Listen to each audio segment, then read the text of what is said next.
Bismillah wassalatu wassalamu ala rasulillah amma ba'd abaddu ba Allah balungi abaliyo mwenna nziramu balamusana ekiramuso kya Allah subhanahu wa ta'ala. Assalamu alaikum wa rahmatullahi wa barakatuh.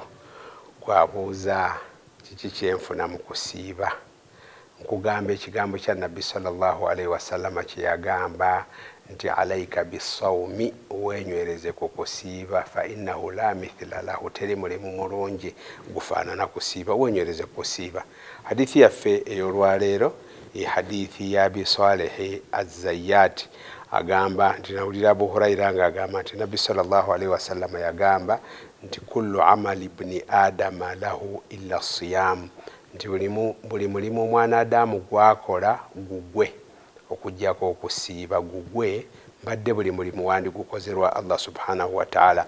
Abamanyawo bagamba nti omuntu tasobola kusiiba ng'asiiba lwa bandabe.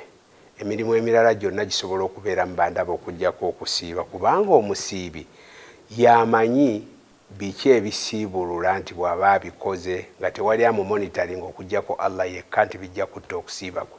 Bwe mubanga mutunuulira muntu wano nti yasiibye nga ayagala kusiibya bantu, alina omukisa ogudde ebbali mu kisenge, abamu ne mutoyi basobola okuliirayo n'osanga nga yagenze n'alya. Naye omuntu waba asobola okwekuuma ebisiibulula byonna n'abyewala ku lwa Allah subhanahu wa ta'ala, Katonda kyeyava agamba nti ogwo omulimu gwange nze ngwensasulira. Amakulu nti malayika yaziwa formula nga bwe twakyogerako nti buli akola ekirungi alhasanatu bi ashri amthaliha, buli kirungi kimu kisasulwa empeera 10 ila 700 dhaifi paka ku 700. nayo illa sawmu okujjako okusiibako kwa Allah, osobola okusiiba olunaku lumu ye n'akuwaamu ebirungi 1000 bammeka nga bw'aba yagadde, kubanga ye mugabi.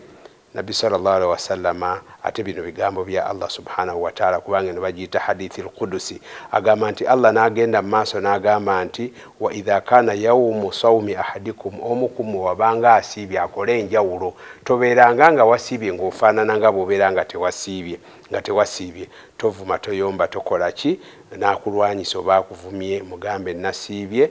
Agamba nti nno omuntu kyayongera mu hadithi eno ekitali mu hadithi gye twayogerako okusooka, Nabbi sallallahu alaihi wasallam agamba lisaimi farahatani yafrahuhuma, omusiibi alina ensanyuka za mirundi ebiri zasanyuka abalala ze batalina. Okusanyuka okusooka agamba nti idha aftara fariha bisawmihi, bw'abanga atuusa obudde bw'okusiibuluka, asanyuka olw'okusiibulukuka kwe, agenda kulya anywe akole buli bintu Katonda by'addaamuganya okukola ng'asiibye nga bijja kwonoona okusiiba. Agamba wa idha laqiya rabbahu fariha bisawmi, ate bw'alisisinkana Katonda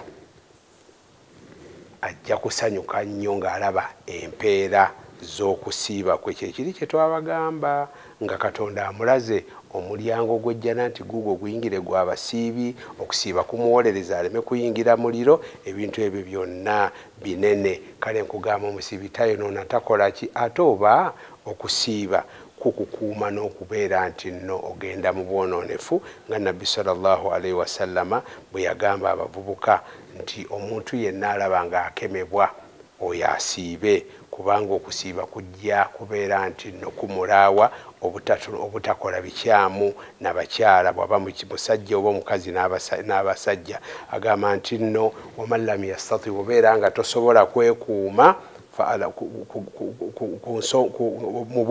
obuntu bwo nga tosobola kubukuuma wakati wo n'abakyala, gafa alaihi bisawm, siiba fa innahu lahu wija, okusiiba kulaawa omuntu n'atakola bikyamu. Nsaba Allah atuwa emigaso gyonna gye yateeka mu kusiiba, atuwa obuntu bulamu n'okukola emirimu emirungi.